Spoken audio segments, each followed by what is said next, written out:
Telangana assembly నుంచి BRS సభ్యులు walkout చేశారు. పోలీస్ ట్రాన్స్పోర్ట్ డిపార్ట్మెంట్ సమస్యలపై సమాధానం ఇవ్వాలని ఆ పార్టీ సభ్యులు పట్టుపడ్డారు. ప్రభుత్వం సరైన సమాధానం ఇవ్వడం లేదంటూ గులాబీ నేతలు సభ నుంచి వాకౌట్ చేశారు.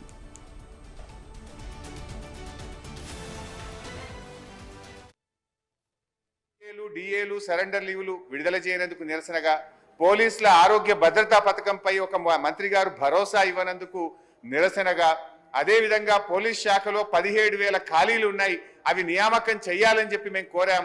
దాని నుంచి కూడా మంత్రి గారి నుంచి సమాధానం రానందుకు నిరసనగా, అదేవిధంగా పోలీసులకు కొత్త వాహనాల విషయంలో కూడా మంత్రి గారు తన సమాధానంలో చెప్పనందుకు నిరసనగా, బీసీల ఆత్మగౌరవ భవనాల విషయంలో ఒక స్పష్టమైన హామీ ఇవ్వనందుకు నిరసనగా, బీసీ సప్లాన్ అమలు విషయంలో, బీసీ కార్పొరేషన్ల నిధుల కేటాయింపు విషయంలో కూడా మంత్రి గారు స్పష్టంగా తన సమాధానం చెప్పనందుకు నిరసనగా, ఆర్టీసీ కార్మికులను వెంటనే ప్రభుత్వ ఉద్యోగులుగా గుర్తించాలని ఒక స్పష్టమైన డేట్ చెప్పాలంటే దాని మీద కూడా మంత్రి గారు తన సమాధానాన్ని దాటవేసినందుకు, ఆర్టీసీ కార్మికుల పట్ల వారు చూపిస్తున్న వైఖరికి నిరసనగా బీఆర్ఎస్ పార్టీ తరఫున